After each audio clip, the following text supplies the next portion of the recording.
Awareness Podcast, a place where we collect stories and circulate life-changing wisdom. I am your host, Asher, and our guest today is Connor and Randy.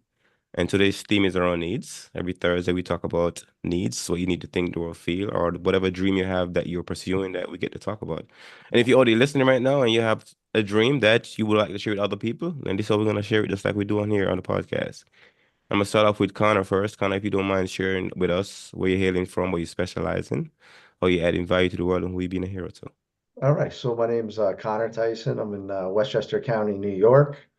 I'm a personal financial wellness coach. This is after being a financial advisor for 23 plus years. And yeah, I'm here just to try to get awareness around the need for helping people with their personal finances, right? Mm, So they don't teach this stuff in schools. A lot of people are struggling with it, and there's a lot of guilt, shame, remorse around it, and it doesn't need to be that way. So, mm. yeah. Thank you. Randy, how about you, my friend? How you adding value to the world today, and who you being a hero to? Well, I'm a spiritual counselor and a channel, and I help people with their emotional lives, with maybe cleaning up karmic Mm, patterns and loops, with helping people understand these loops that they're in, and really helping people ascend out of their own repetitive life choices and mm, become a little bit different, a little bit more enlightened. And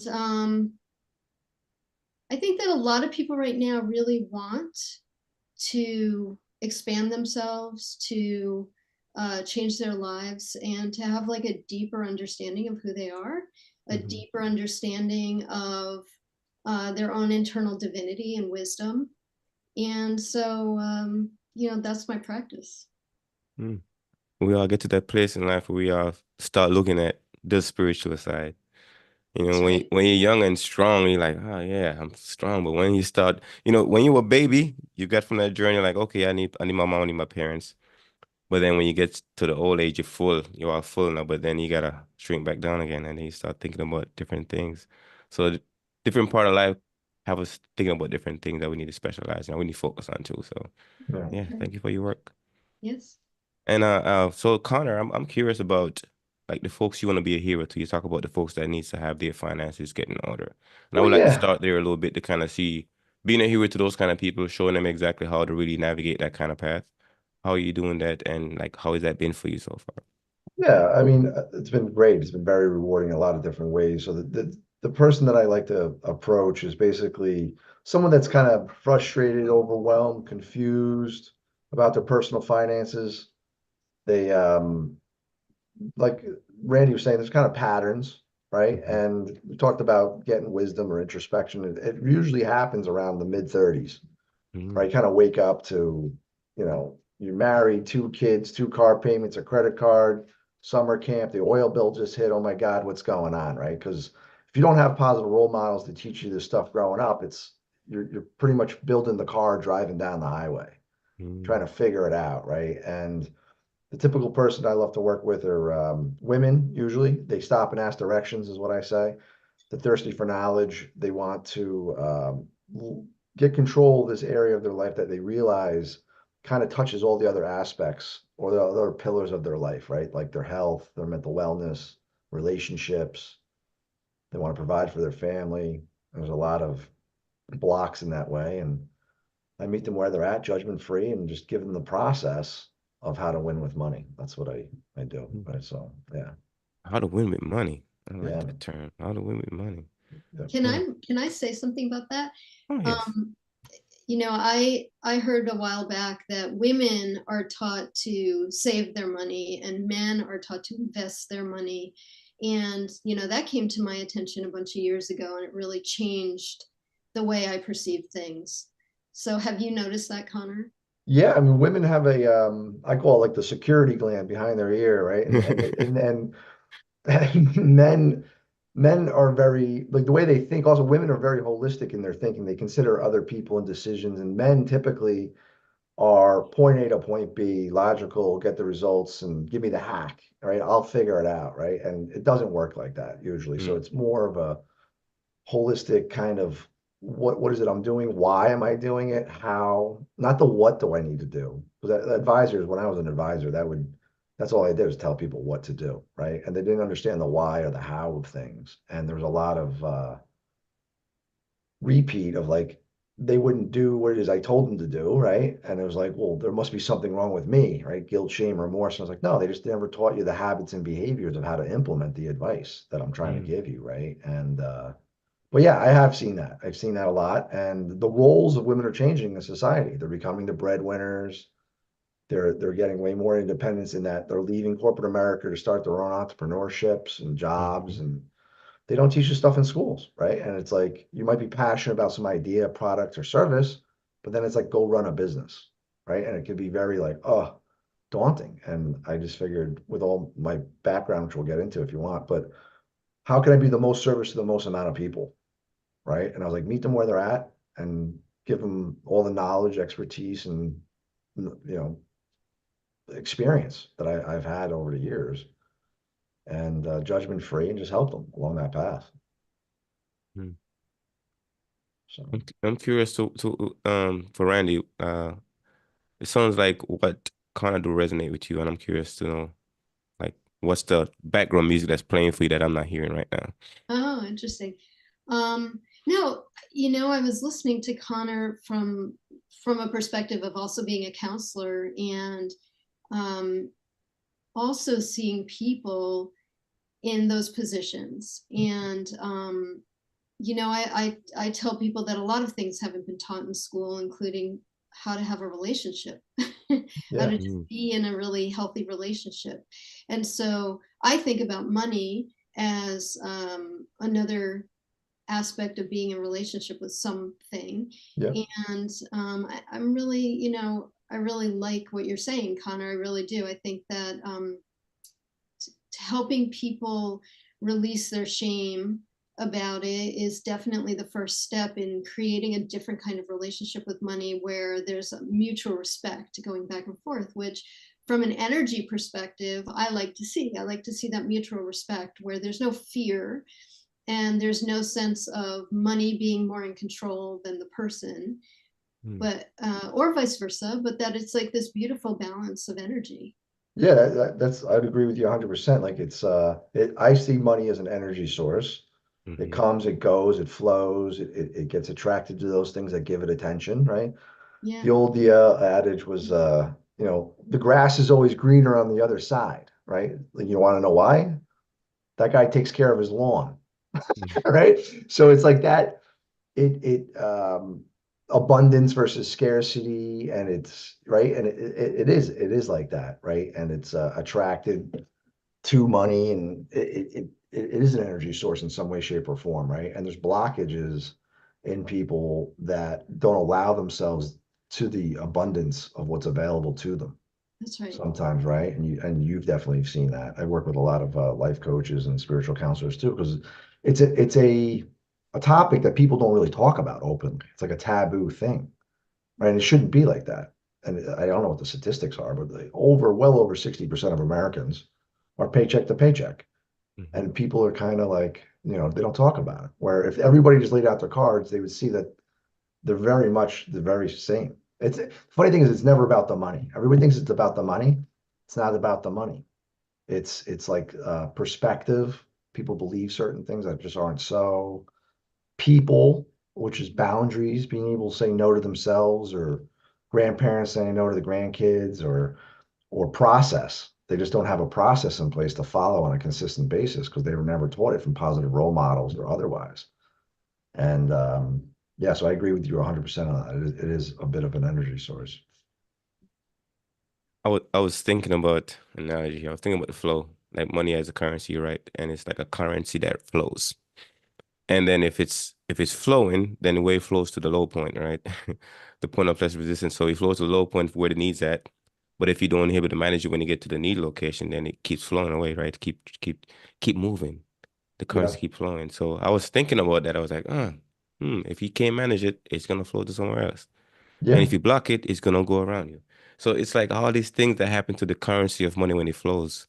And if you don't know, if you don't in the right point for it to flow to you, then you won't get to it. You won't get to you. Yeah, an open hand gets more than a closed fist, Yeah. right? So it's true. It's like abundance of giving, generosity, having those characteristics actually brings that idea of money into your world. It might not be currency like the actual fiat currency in your checkbook, but it might Mm-hmm. be opportunities or introductions to others for opportunity and Mm-hmm. growth and surrounding yourself with positive people and spiraling up instead of spiraling down, right? Mm. So Randy, tell us about your work.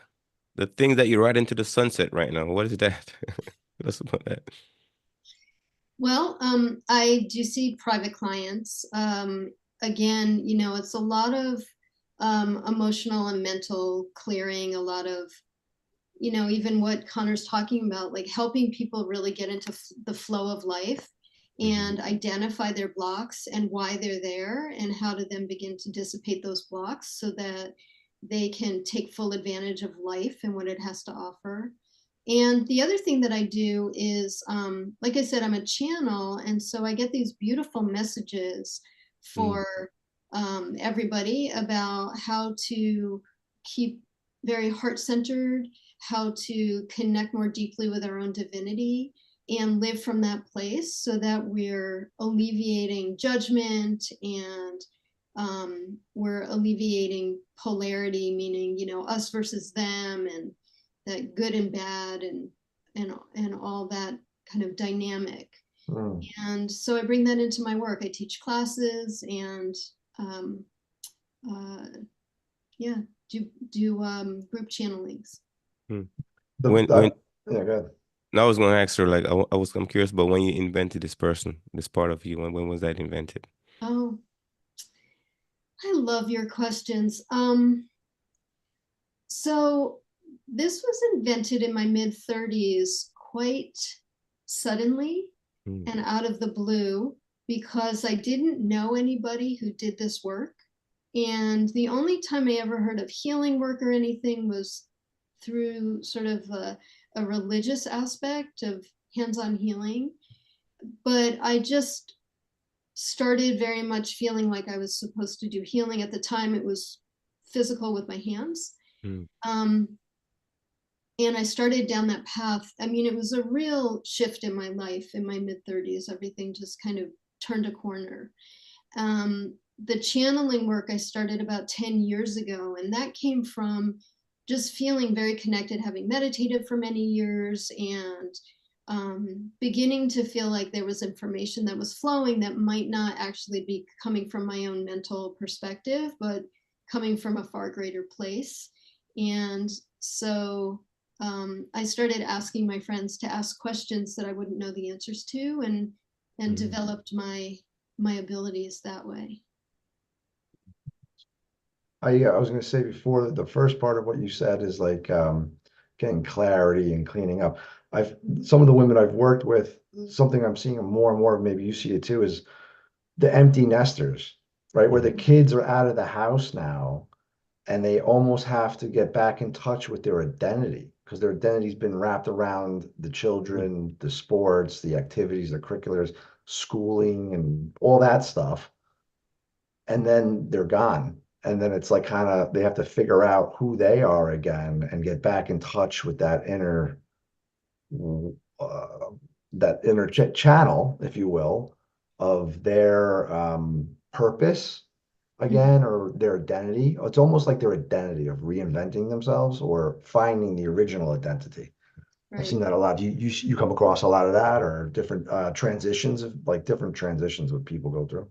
Yeah, I tend to see that women move through the self-awareness aspect more in their early 40s. Hmm. That's a kind of common time for people to have an awakening within themselves. And so, but my clientele is anywhere between 40 and 80.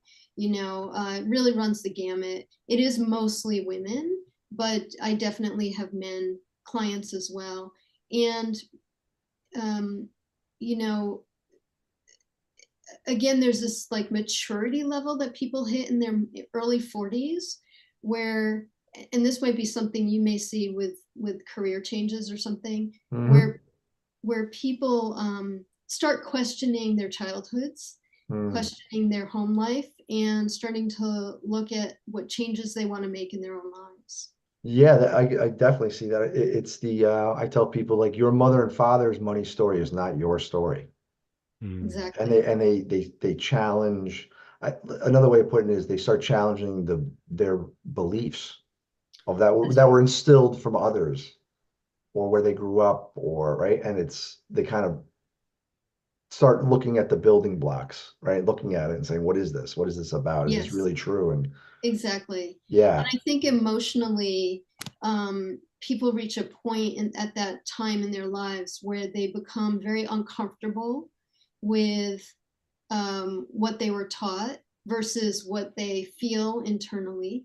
And they really want to understand that a lot better. yeah, or what they see, what they observe around them. Yep, Exactly. I see that a lot too. So it's the transitions. It's funny, like for me, it's mostly people that are, like I said, transitions, but sometimes they're tragic or sudden, like a divorce Sure. or right, or reinventing of it. It's almost like a cocoon thing, right? Where it's like I was this corporate, operations person, but really what I want to do is open up my own boutique. And That's right. right, and they strive for more. They know they're capable of it, but they don't have the pathway of how to figure that out for themselves. Right. Right. Or And along with that, I also see a lot of people with chronic illness that are, moving through that um, paradigm in their lives and trying to figure it all out. Why do I have this illness, and how can I best care for myself? And mm, I think that that's really connected too with exactly what you're talking about, because it's this moment in time when people become so uncomfortable that uh, they have to make a change, you know? or yeah, they have to look at it at least. It's Yeah, almost front and center. right. So be it mortality, right? So some people around 40s, like people, maybe some of the people that you grew up with start getting illnesses and Yeah, chronic things, and that makes you really aware of your own mortality. When if I'm 20, I'm immortal, right? that's Right. right. That's right. And yeah, you start really looking at like, okay, what does that mean? Or when you have children, that's another transition in life where it's no longer about me. I have to look at the outside of what is my purpose now. It's not That's about right. what I really, really want, but it's now there's people lives really dependent upon me. That's right. Yeah, yeah. A marriage is another one Mm. where it's a transition in life perspectives. Yeah. Hmm. So yeah, I agree with that also. You Yeah. said something earlier, there, Connor, and I think I want to tap in here a bit because you mentioned the empty nester piece of it. Hmm. And you're saying when an empty nester happen, then the parents now find time for themselves again. And then the spiritual piece start even bubbling up a lot more because now they no longer have to focus on the kids. They get to focus back on themselves. So Hmm. then I'm thinking about if throughout your life you had the free time to really, really focus on you without the other distraction. Like if we had that in our youth, then we would find spirituality earlier too. You know what I'm Okay. saying? Because now if you go into school, whatever, do all this stuff you gotta do, but then work life hits you, then you kind of get a lot of distraction. But then you get to find a point in your life where you kind of stabilize. Then automatically start focusing on you again, and you realize, oh, there's more, there's deeper. So I'm thinking if we all in society have a time where we can actually have the freedom to think and really see ourselves the way we gotta see ourselves, then spirituality would show up a lot more earlier for a lot of people. Yeah, or that or purpose, right? So Our there's like purpose. Mm-hmm. purpose in that when we're growing up, it's mostly society telling you what to school, right? Mm-hmm. They tell you how to think, what to think about, how like with the structure of that, and even college, and then even society's telling them you got to get a job, you got to get a career, you got to get an apartment, you got to get married, you got to, right? And there's certain things where if you think about the real innovators or people that really are outside that box, they have a very clear why or purpose within themselves early. Like let's take our man Mark Zuckerberg, right? Mm-hmm. Dropped out of college, knew exactly what he wanted to do, knew who he was, what he was about. Elon Musk, all these people were just looking at societal norms and going, no, that's not the path I need to take. Mm-hmm. They knew exactly, they had clarity as to their purpose and what they wanted to do and how they wanted to do it. Does that touch on spirituality? Yeah, I think it does, in that they could say things unapologetically to those around them and defend it Mm. pretty clearly, to the point where it actually made other people look at what they're doing. Yeah, and when I'm thinking about spiritual, I'm thinking about you can actually hear yourself a lot more. So that's what spirituality kind of sound like to me. When you can start listening to yourself, like hear stuff that is happening, playing inside you or around you, then that a lot of time people don't have that opportunity because it's so noisy, so much happening, so they're not hearing what else is happening. Like that background music that's playing, they're not hearing it because they're so busy. So now when you start hearing that stuff, you start hearing what you're supposed to do. But oftentimes you're not hearing that because you're so busy chasing the thing that people say you gotta chase. Yes, Claire, I call that clarity. Clarity. Okay. Refocus and clarity. Like the three phases of my coaching is really like clarity or refocus. Mm-hmm. What is your why? What are your Mm-hmm. principles and values? Why is it important to you? Mm-hmm. Right? It's not that I want to have a budget. It's what what that would enable you to feel, the sense of control or proactivity or sense of peace of mind, and what that would enable you to do. It's not the tool or resource. It's not the I want to get out of debt. No, no, you don't want to get out of debt. What you want is the feeling or of being out of debt, or what that would enable you to do, which is your purpose, Mm-hmm. right? So it's like I'm stuck in this dead end job because I have to Mm-hmm. pay the bills, right? But if my purpose is really to help others and, let's say, volunteer my time to other things, and but I don't have the means to do that, right? You feel trapped, and then you have that whole internal conflict Mm-hmm. of what's going on. Where if you have clarity, you know exactly what you want to do, how you want to do it, and how you get there too, or what's possible. But you're stuck in that noise, like you said, of the fear, the guilt, the shame, remorse, and there's a lot of things blocking you from getting that clarity. So yeah, I like that definition. Yeah. How noisy is your world there, Randy? Say it again. How noisy is your world? Oh, these days my world is very quiet on purpose. Mm-hmm. It's very much on purpose. I live in a you know, wooded area in the mountains, and I have a lot of alone time, and I do that because I I actually have been in a practice of going deeper and trying to really understand myself and how I am growing as a healer, as a teacher, uh, and all that, and what I'm here to do. I mean, that call to find my own purpose is huge right now, and it requires me to get quieter and quieter internally, because for me, whatever I end up doing in the world is something that doesn't have a template, and Connor's talking about this purpose and knowing what you want to do and how you're going to do it, and I find that my work is often very sort of self-created, in that there's not a ton of people doing what I do, and there's not going to be anyone who does it the way I do it. And so um, needing to like really pull on my own inner resources is huge. Mm-hmm. And I say that out loud because I think that a lot of people would benefit from having that understanding about themselves, you know, that level of self-expression. Mm. Yeah, that's good. That's powerful, Randy. Okay. So what are the big dreams that you have in your world going on, Randy, that you would like to share with the world?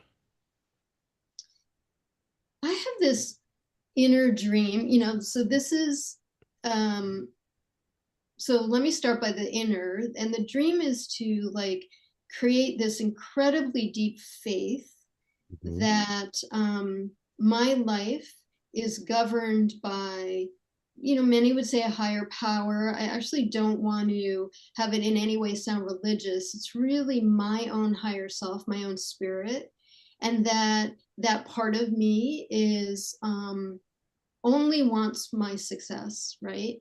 So this is a completely different way of thinking for me than I was ever taught when I was growing up. Certainly, I didn't come from a community or a family where things sounded that good, you know, um, and it's a very, if you wanted to say like a feminine energy way of thinking, which is to give complete surrender to the power, of my own spirit, and then to take that out in the world somehow and help everybody else find that. And that's my dream, that really is. I'm curious then. So did that dream started from like the little girl Randy or just recently? Something that you always had? No, it definitely didn't start from a little girl. No. Mm.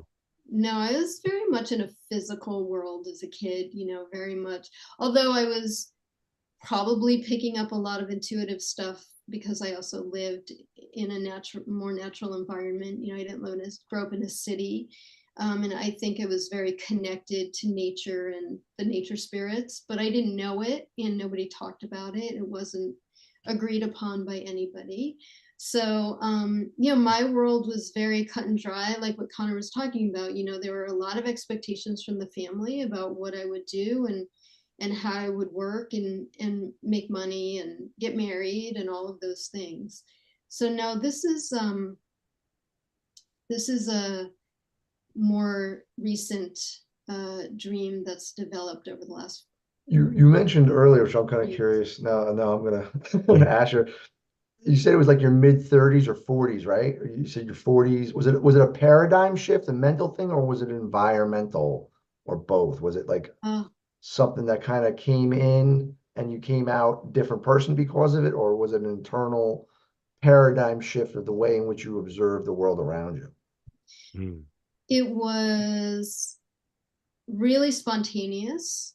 Well, let me say it wasn't, because around 29 and 30 years old, which by the way is what's called a Saturn return, everybody goes through a major shift around that age. And during that age, I did start realizing that I was psychic, that I had abilities to talk to angels and get messages and things like that. I didn't take it all that seriously, to be honest with you, but I was playing with it. I was playing with the metaphysical.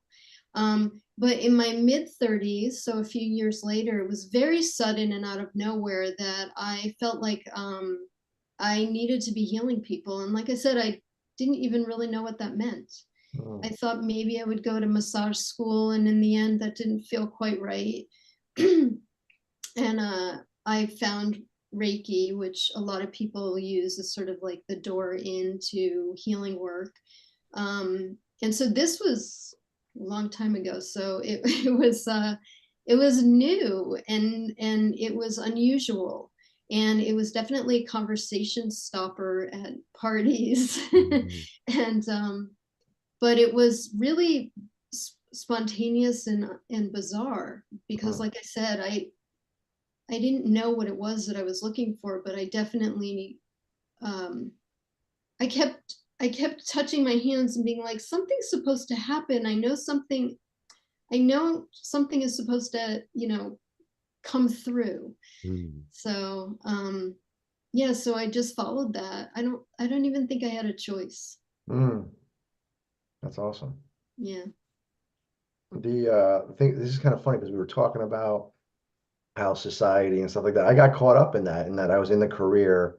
I graduated with a degree in finance, right? And at a very young age, I looked down and I had like, $60,000 of debt, right? And I was like, wow, it's not about knowledge, it's habits and behaviors. Anyway, Yeah. built up a financial planning practice as a financial advisor over 20 something years, and then ended up, selling that or whatever. And you're sitting around and you're that trying to get the clarity of, okay, introspection of, okay, what's important? What do you want to do? What's your purpose, right? What's your why? Mhm. And I had to say to my, okay, my guiding principle, which I was very clear on, is to be of service of others. And I was like, how can I be the most service to the most amount of people, given my background, expertise, knowledge, and the things I had? And it was like, it just came, like you said, it kind of came naturally, where it was like, just be a financial guide, a financial, I call it financial consigliere, a coach or whatever, right? Someone you can talk to Mhm. and guide you, meet you where you're at, judgment free, give you what you need, the tools and resources, the clarity, and the accountability and follow through to get what it is that you truly desire. Like, I don't want to be the hero in the story. I want you to be the hero. I'm just a guide, yeah. And it Mhm. was so we talked about having that noise around you, but then trying to get that clarity, right? You said the spirituality. So maybe it was a spiritual, it had to have been because I was definitely in a nature setting. A lot of time things were very slow, not a lot Mhm. of noise, and I got to journal and think about things on a deeper level, way deeper level of like purpose and stuff. So that was kind of cool. Yeah. A lot of magic happening when you find time for yourself. A whole lot of magic happen. But I'm curious about your big dream, Connor. What is your big dream? My big dream is to actually change the financial industry, which is huge. But like Mm. in my experience, it was kind of like profits over people, right? And it's selling products and services. And I used to ask two simple questions, was like, why do you own it and how does it benefit you? Mm. And I would get blank stares. Like that's a big problem. And that means like they were sold it or like, oh, my advisor said it was a good idea. Like, well, why is that? Right. And they didn't quite connect the pieces. And I just realized like it's really profits over people and that people are thirsty for knowledge out there. They want the knowledge to be empowered, like knowledge is power, but have the knowledge and then you're empowered to take action because you understand the why and the how of things. If I tell you, you don't believe it. If you tell me, you believe it, right? So it was really going deeper of what that was. And the financial industry, in my experience, doesn't do that. If like as an advisor, if I wasn't compensated for it, I didn't do it. Right. Mm. If it was budgeting, like actually showing you how to do a budget or a money plan, right? Or how to get out of debt. Showing you that is one thing, but actually taking you through that process of the next 5 months and celebrating the successes and the accountability and follow through and the habits and behaviors, right? That's life-changing stuff. Whereas an advisor, I wasn't compensated for that. I was Mm. compensated on, financial planning, which was really a tool to steer the conversation to an investment or an insurance product sooner or later, right? And that way of thinking of that industry, I want to change that, where they don't teach this stuff in schools. And if you look around you, there's a lot of people suffering internally, externally, divorce, health, stress, no sleep, fighting, right? It shouldn't be like that at all. And I want to kind of change that and to say, listen, I want to be that solution, hence the name of my company, Progress Solutions, but I can be that lighthouse in this whole big storm. And you look around, it's crazy. It's student loan debt, right? It's on the news every single day. But they say they want to do something about it. But meanwhile, I last checked, they're still issuing student loans, right? It's just everywhere you look, right? And they don't, uh, car dealerships, I'm not trying to point out certain industries, but it's like how much down and how much a month? Why is it never how much? How much is the car? Right? What's the purpose of that? Right? Like, making people more aware of how things really work, why they're doing certain things. And it's really because every industry is kind of putting profits over people, meeting them where they're at and trying to help them seek to understand and be understood. Mm. And I just want, that's my big dream. Is it, am I going to get there? I don't know. I'm up against it, but as long as I can do what I can do in my lane for as long as I can to help as many people, then I think that's a success. No, it's I love the big dream by the way. And I was thinking too when you was talking about like I see you kind of like directing traffic. And sometimes it's like when you're a financial advisor, you're directing traffic for the profit. But now being what you're doing right now, you direct traffic to the person that you're helping out can have the real benefit Yeah, versus the other way. transformation. Yeah, Yeah. transformation.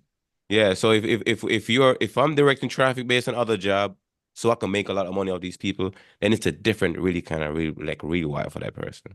I know you're like, oh, I don't like that purpose. Yeah, Because it wasn't fitting you. people ask me what I do, right? Instead of being like a money coach Mm. they don't know what that means. So I tell them like I help people stop the eternal tug of war with their personal finances. Mm. And it kind of conjures up a picture of what that is. And everybody's been there. I don't care who you are. At one point or another, you've struggled with something So, in finance, your personal finances, right? so And you think that most of the folks are getting preyed on by the financial industry? I don't need to comment on that. Right. That's like That's such a huge conversation, isn't it? The economy and the financial industry. It's a huge conversation. It, I mean, yeah, it's a big where does one, it but start? Where does it end? Mm, it's not that the people, this is the thing, this is what I'll just throw it out there. It's not that the people are ill-hearted. The people that work in the industry, like as a financial advisor, you may have all the earnest to actually help people, but then the structure in which you work, the mhm, industry itself is not structured and aligned with that purpose. That's what I was thinking. There's a conflict, but Yeah. it's an unspoken conflict. They know it, and the people that do, and I woke up to it, but by that Mhm. point, I was already 13 years into it. I ain't getting out now, right? So, and life happens fast, and you're like, well, okay, right? So that's what I see. Like, so there's a bigger the industry, yeah, what I just said. Mm. The structure in which they work doesn't allow them to actually do the thing that they really entered that industry to do. I heard some of the same thing from lawyers too. That like they went to law school and get become a lawyer and like, oh my God. Like I want to help people, but the system, I mean, it doesn't allow me to do certain things. And it's like, man, so it's the frustration is there. Like I gotta Mhm. get out of this thing, but I spent all this year into it. So now Yeah. what do I do? Or Yeah. even doctors, right? Mm. Doctors are the same way. They believe each Yes. other, and but then they realize, like, wow, I'm just writing scripts. I'm not. The other thing too is it deals with, like I say this to a lot to my clients, is they deal with the symptom, not the disease, Mm. right? So it's like debt consolidation programs. Okay, that's a symptom, right? Instead of having six piles of debt, now I have one, right? But But it it's doesn't get to the core disease of the reason why you got into debt in the first place, mm, or lack of budget, you know what I mean? So a lot of these industries deal with the symptoms and they sell the solution to the symptom, mm, not the solution to the disease, the overall arching problem. 100%. Does that make sense? 100%. Oh So my God. that's So yeah, yeah, yeah. that's my dream. But that's it's like a subscription. That's the only way you keep the customer coming back.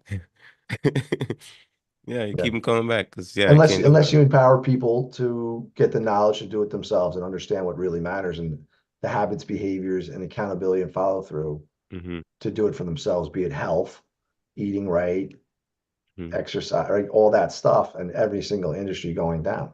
So even in the financial industry, the only difference between you and me and a doctor, sorry for the doctors, they read different books, Hmm. right? We're smart people. The only difference between me and you is I read a bunch of finance books, took a bunch of tests. You could have done the same thing and learned those things, but it's not really all the knowledge, it's the habits and behaviors. So you can learn from other people's mistakes, but really smart people learn from other people's mistakes also, right? So you don't have to reinvent yourself every single time. Hmm. Wow. Ronnie, what are you thinking over there? I see you got your head shaking a bit. I was thinking about when Connor said that like 60% of the people are living paycheck to paycheck, and how our culture denies that completely and really feeds us this lie that we're the only ones living paycheck to paycheck, that everybody else is extravagant and living this fabulous high end life. And I think that, I've seen a lot of people who um, are in the category of not having a lot of money in the bank or a huge savings, feel terrible about themselves. It's Mhm. just, they feel it's really stressful. It's really Yeah, stressful. So, the one of the perspectives that is pushed around a lot is like credit scores. Like, yes, the credit people chase this credit score thing, right? And it's like it's not an indication of wealth at all. It's a made up number from credit card companies to find out who's a good customer and who's not. But they yes, put right. much value on, like, I have a low credit score that says something about me, or it's really your financial report card is like your net worth, assets and liabilities, blah blah blah. But that's just one example of how society, the industries put these things on you, like you think it's real. Like it really matters, where it doesn't, right? But if you think about it, right? Say if that 60% is correct, right? That means 60% people out there just feeling really bad about themselves. Oh yeah, Really wait, bad. Because yeah, those numbers just really ruin your day when you have those numbers weighing over you. Yeah, and they feel, I see it, I talk to people every day about it. Like I have free consultations and you hear the real struggle of what's really going on. It's not just I feel bad about myself. It's like I feel like an imposter. I feel like I'm not providing for my kids. I feel like I'm violating my values. Like I had a woman that was working two jobs and missing her sports or her son's sports games. And I was like, well, why is that important to you? She's like, well, one of my guiding values is family. And I feel like I'm not showing up and I'm failing as a mother because of this. Mm-hmm. Wow, how long have you been feeling like that? A long time. And okay, what else is it affecting? Who else is dependent upon that? Like it goes deep, Mm-hmm. and and people don't talk about it, and it's like the silent thing. But yeah, it's deeper than a lot of people put on. I mean, just statistically, the average car payment in the United States is 600 and some odd dollars. That's if you have one car, right? You have two cars, two kids, groceries, oil bill, right? It hits you fast. Student loan debt, credit cards, and you don't have a game plan on how to manage all that. You're figuring it out on your own Yeah. with a spouse that might be as clueless as you are, and you're fighting about it every Wednesday. Yeah, that's not good out there. Let's tap on that one right there. You mean that's very true. Like both of us don't know the management money, we're fighting over it. And that's a lot of people don't know the management money, so they're always fighting. It's crazy. Oh my Yeah, God. it's totally crazy, and and then what happens is either people live by default or they want to live intentionally. You either had the I've had it moment, I want to get out of this. How do I do this? Or you just like everybody else become kind of a statistic of like, okay, I'll just resign myself to this way it is, and I'll just coast it out, and hopefully Mm. it'll work out. Do you A mind lot if of do you mind if I come at this from a spiritual perspective? please, Oh, please. please, we need as much spirituality on this topic as possible. I see Fire this this way. as a really interesting turning point in society where we are moving away from, well, no, we're not yet moving away from capitalism, but it shows how much we have to start moving away from this idea that we get paid and that money comes from a company or other people, right? To this very spiritual, energetic perspective that the universe is abundant and our needs will be met. And it doesn't have to look like your parents told you it had to look. Mhm. And it doesn't have to come, whether it's money or opportunity, like you were talking about before, or getting your physical needs met, whatever it is, from like your job, right? So that we need to start dissipating this idea that we have to work 9 to 5 to get this paycheck to put in the bank to do all these things. Mhm. And instead, I think a lot of this discomfort that people are feeling is the buildup to people moving into having to move into or being pushed into this abundance perspective. And I see it from in an interesting way in the area where I live, right, which is the Asheville, North Carolina area. And I don't mean to say that everybody in Asheville lives this way, because they don't, but I see a lot of younger folks that really have gotten away from the 9 to 5 job, and they're finding their own sustainability. And honestly, I have no idea how they're doing it, but I love watching it because it's so different. Yeah, And they don't seem to be all that worried, and they have families and they're living, you yeah. know, I think and it's instead of capitalism, I'd say materialism.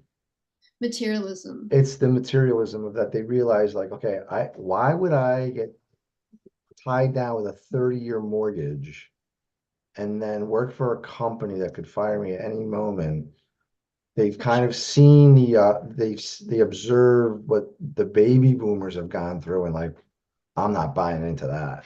Like That's right. the tiny home movement, right? The tiny homes. You ever see the tiny homes? Yeah, They're happy, they're for sure. mobile, they're going around. Like, I want to go check For sure. out Wyoming. I want to go see Florida. I want to go see Vermont. They can do that. Yeah. And everything's now remote. Yeah, I believe that. Yeah. So they're getting away from that a little bit. And I see a lot of people too, having no homes at all. They just flit from one place to another, whether they're house sitting or they're hip camping or whatever, but they've created very mobile lifestyles that don't require them to put down a ton of money so they could survive in a place. And you know, again, I don't know that the mentality is for us in our generation, but to see it, you know, I'm watching people allow themselves, allow the universe to take care of them in a really different way than we've ever done. Yeah, I think those people are also much more content within themselves. Maybe. That's a spiritual axiom I see a lot of, is like the, I don't know if it's the 80s generation or whatever it was, but there was envy. And right. And the antidote to envy is contentment. And when you have inner contentment, you're okay. You're actually happy for those around you. For if that's your thing, great. That's awesome that you've gotten what you want, right? And I'm okay going my own way with things, and the flow of, yeah, that's cool.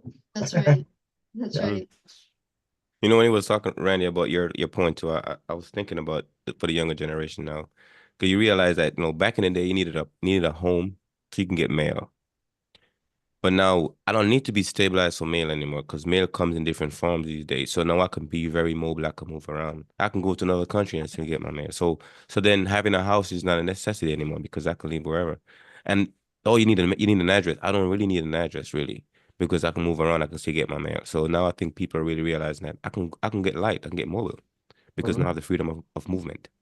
I love that perspective. I never really thought about it in terms of mail or phone, right? Because now you can be reached no matter where you are. Nobody ever loses you unless you do that on purpose.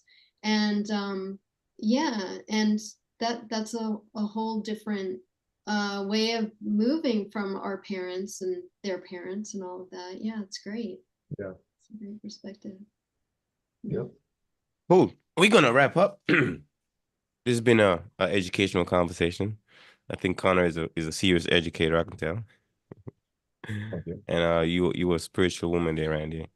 I love your energy, by the way. So thank you so much for sharing. You same. No, a few questions before we wrap up. I just want to ask if anybody hear you right now and understand what you do and love to work with you, how can they work with you, Connor? Yes, they can just visit my website, www.progressfc. Like I want to make some progress. And then FC is financialcoaching.com. Check out my website and show you how I work. There's a 45-minute complimentary consultation, just a talk, what's going on, right? Confidential, and see where it goes, see if we're a good fit to work together and get you where you want to go. So that's the best way to get in contact with me. Okay. You got some socials? No. Yeah, I do. It's Connor the Financial Coach. Connor the Financial Coach on Instagram. Connor Tyson is Facebook. Those are my two social handles. Yep. Okay. What about you, Randy? They heard you and they're like, well, I love this lady. I want to work with her. So the first and easiest way is through my website, which is my name, randibotnick.com. I'm going to spell it RANDIBOTNICK.com. And then I'm also on YouTube with a lot of information and channeled messages. And Facebook is Randi Botnick, Psychic Healer. Perfect. What is your biggest takeaway from the conversation today, Randy? It's actually how I listened when Connor first came on. I thought, oh my God, what are we doing on this together? We have nothing in common. And realizing after hearing and talking is that we have everything in common. It's like the same. Yeah. Yeah. Yeah. That's my biggest. What about you, Connor? What's your biggest takeaway?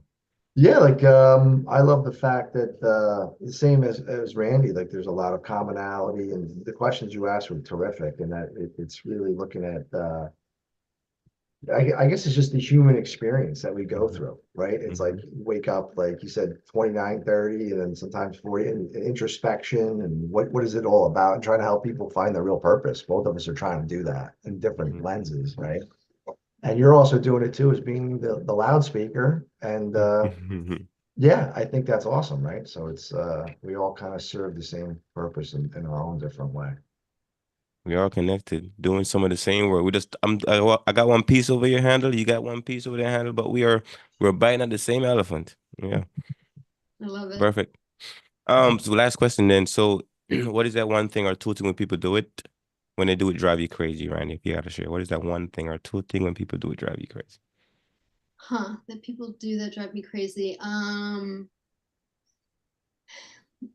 I think when they want me to heal them instead of, receiving information that allows them to feel more empowered and take control of their own lives. Mm. So they're giving their power away. That drives me crazy. Mm. Thank you for sharing. What about you, Connor? Living by default instead of intentionality, right? Like wondering where your money went versus telling it where to go, right? That living by like not the victim mentality, but like being stuck in that and knowing there's something wrong, but not doing anything about it, Mm. right? I was like, you can do this if you want it. And that drives me crazy when like I can't want it more than the other people. And I see that a lot for they think there's some kind of hack or TikTok video that's going to change their life or something. It's not like that. This Exactly.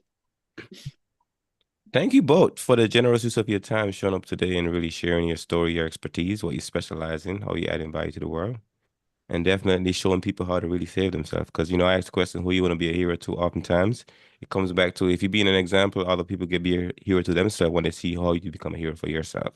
And oftentimes the example they say is the best teacher, and you get to show that to them how to really save themselves. So I appreciate your time, and we're looking forward to meeting again and chatting some other time. And folks, you're tuned into Panera's Awareness Podcast, a place where we collect stories and circulate life-changing wisdom. And you got some wisdom from Randy and Connor today. So I hope you guys take that and do something with it. And with that, make it an awesome day.